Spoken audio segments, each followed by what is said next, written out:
બધા ડાયરાને રજા કરીને રામ રામ. વહેલી સવારે ઉઠી ગયા, નાહી ધોઈને આપણે નીકળી ગયા. અને ભાઈ રસ્તામાં ઠંડી હવા અને પવન હતો ને, તમને તો ખબર છે આપણી રામપિયારી આપણે ભગાડી છૂટે છૂટ ને આપણે પહોંચી ગયા ધ લિયો મિડવે હોટલે. જો લિયો મિડવે કેમ હોટલ બનાવી ફર્સ્ટ ક્લાસ. અને અત્યારે આપણે અહીં હાઈવે ઉપર જામનગર દ્વારકા. તો વહેલી સવારે હું કામ આવ્યા ભાઈ? તો એના માટે છે તમારે આખો વિડીયો જોવાનો છે. અને વિડીયો ગમે તો લાઈક કરવાનો હોય, શેર કરવાનો. નવા હોય તો આપણી યુટ્યુબ ચેનલને સબસ્ક્રાઈબ કરી દેજો મિત્રો. આ લિયો મિડવે હોટલ છે. તમે ઘણાએ જોઈએ ને ઘણાએ નહીં જોયું. ના જોયું હોય ને તો છે ને તમે 3-4 દિવસમાં લિયો મિડવે છે એ ઘણી જગ્યાએ તમને સ્ટેટસમાં જોવા મળશે. અને હાઈવે ઉપર જામનગર ખંભાળી હાઈવે ઉપર જ જો હોટલ આવેલી છે.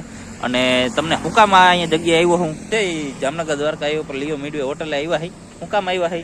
કેમ કે અમેઝિંગ દ્વારકા દ્વારા છે ને 27, 28, 29 પ્રી નવરાત્રીનું આયોજન કરેલ છે. તો એ નવરાત્રીનું આયોજન જો અહીંયા ચાલુ છે.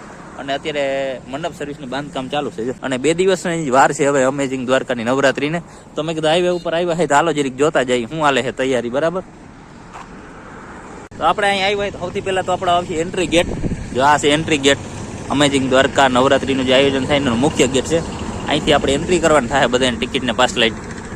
અને હવે જોઈ લઈએ આગળ શું છે. સવારે પૂગી ગયા એનું મિત્ર એક કારણ છે. કેમ કે અટાણે છે ને બધા કર્મચારી જે કામ કરવાવાળા છે ને એ અટાણે ના હોય. અને આપણે છે ને નિરાતે વિડીયો બનાવવામાં થોડીક મજા આવે.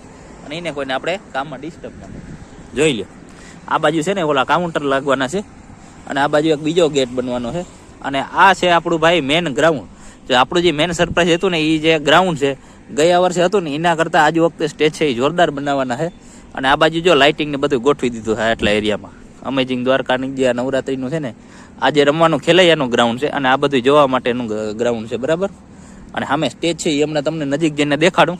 અને આ બાજુ જો બધી ખુરચી બુરચી બધું આવી ગયું. હા ભાઈ, જોઈને મિત્રો કેમ છે બાકી આયોજન?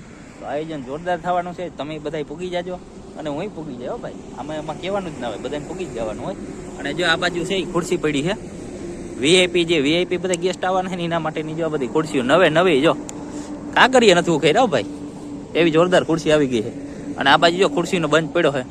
આ બધા ગેસ્ટ માટેની ખુરશીઓનું છે. મિત્ર આ સ્ટેન્ડ છે પણ મને ખ્યાલ નથી આવતો શેના માટેનું છે. સ્ટેજ માટેનું છે શેના માટેનું છે તો એ તમને જરી ખબર હોય તો જરી કમેન્ટ કરી દેજો ભાઈ. જો આ બધી લાઇટો ગોઠવી નાખી છે ચારે બાજુ.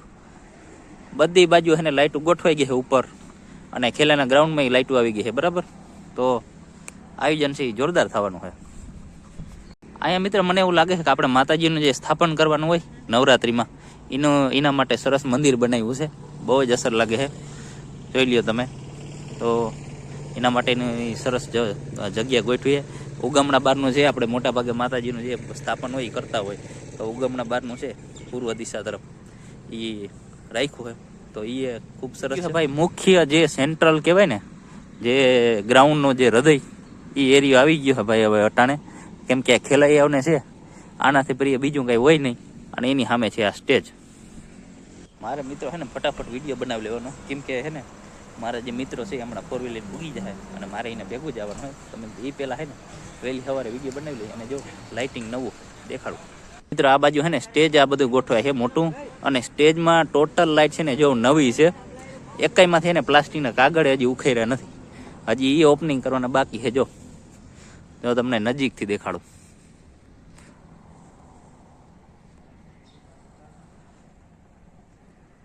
ગયા વર્ષ કરતા મિત્રો આજ વખતે છે નવરાત્રી જોરદાર બનવાની છે. તો તમારે બધે છે ને નવરાત્રીમાં પહોંચી જવાનું છે.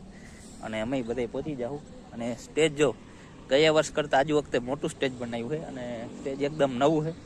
અને આજ વખતે છે સુવિધા છે એમાંય ઘણો બધો આમાં વધારો કરવામાં આવ્યો છે.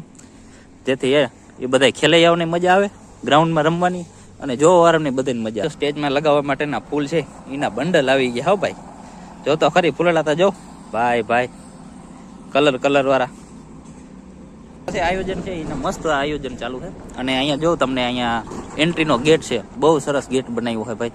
આમાં આકર્ષક ગેટ છે. અને આમાં ભાઈ લાઇટિંગ હજી બધું લાખીએ પછી તો બહુ જોરદાર નજારો થઈ જવાનો છે. અને સૌથી વધારે મને પ્રિય ગમ્યું હોય તો ખેલૈયાનું ગ્રાઉન્ડ ને સ્ટેજ. હો ભાઈ, કેમ કે નવરાત્રીનું મૂળ છે એ જ ખેલૈયા છે. ખેલૈયા માટે ભાઈ વ્યવસ્થા કરવામાં આવી છે કાંઈ ગજબ એમ મોજ પડી જાય ભાઈ. ખેલૈયાઓને હે ને રમવાનું મન થઈ જાય એવી જગ્યાનું બધું ગોઠવણી કરી. જો એન્ટ્રી ગેટ છે. જો અહીંયા બોટ ને બધું આવી ગયું. અને આ મેન એન્ટ્રી ગેટ છે. અને અહીંયા જો બધી રેલિંગ ને બધું ગોઠવા ગયું. અહીંથી ટિકિટ લઈને જવાની. બરાબર, તો અહીંયા છે ને બધી વ્યવસ્થાને કામ ચાલુ જ છે. અને આયોજન સારું થાય છે ભાઈ. તો બધાય મિત્રો આવજો નવરાત્રિમાં. અને મારી પાછળ છે ને એ આખો ટ્રક ભર્યો ને એ તમને શેનો લાગે છે? આ ટ્રક છે ને એ મિત્રો સાઉન્ડ સિસ્ટમ ને રાજકોટની નવરંગ સાઉન્ડ સિસ્ટમ છે એની આ બધી સિસ્ટમ છે. એટલે ઊંચામાં ઊંચી સિસ્ટમ છે એ અહીંયા ગોઠવવામાં આવી છે. હું તમને કહેતો ને કે સાઉન્ડ જોરદાર છે. એ જો આખો ટ્રક ભર્યો છે, આખા ટ્રકમાં એને સાઉન્ડ જ ભર્યા બધી જાતના સ્પીકર્સ, બરાબર. તો એ ભાઈ મોજ પડવી જોઈએ ભાઈ. અને આ લિયો મિડવે હોટલ છે મિત્રો, એની વ્યવસ્થા બહુ સારી છે. રાતે આનો કંઈક નજારો જ અલગ આવે. છેટેથી તમે હાઈવે ઉપર નીકળતા હોય ને તો તમને આ લાઇટિંગ જોવો ને તો તમને જોવાની મજા આવી જાય. અહીં ખાણી પીણીની બધી વ્યવસ્થા છે. અને હવે તો ઘણી નવું જો આ ગાર્ડન કિચન રેસ્ટોરન્ટ બની ગયું છે, એસી બુટીક ને બધું, અને હોટલ રૂમ ને બધી વ્યવસ્થા અહીંયા થઈ જ ગઈ છે. અને ટોયલેટ બોલેટ ને સ્વચ્છતાની દ્રષ્ટિએ છે ને સારી હોટલ છે લિયો. તો આવો તો અહીં તમે જરૂર અહીંયા લિયોની મુલાકાત લેજો મિત્રો. અહીંયા જો અટાણે મારી પાછળ ને ઘણી બધી બસો ને 4 વ્હીલ ને ઊભી છે. જો આ બાજુ એસટીઓ પડી છે અને ઓલી બાજુ જો આ 4 વ્હીલ ને બધું પડ્યું છે. હજી પાછળ એ દેખાતી નથી. અને સામેની સાઈડ લોકો છે ને એ ઊભી રાખીને ચા પાણી પીવા આવે છે. જો અહીંયા બસ ને પડી છે ને અહીંયા 4 વ્હીલર પડી છે. અને જામનગર દ્વારકા હાઈવે ઉપર જ આવે છે ને ખંભાળિયાથી 12-14 કિલોમીટર દ્વારકા હાઈવે ઉપર નજીક જ છે.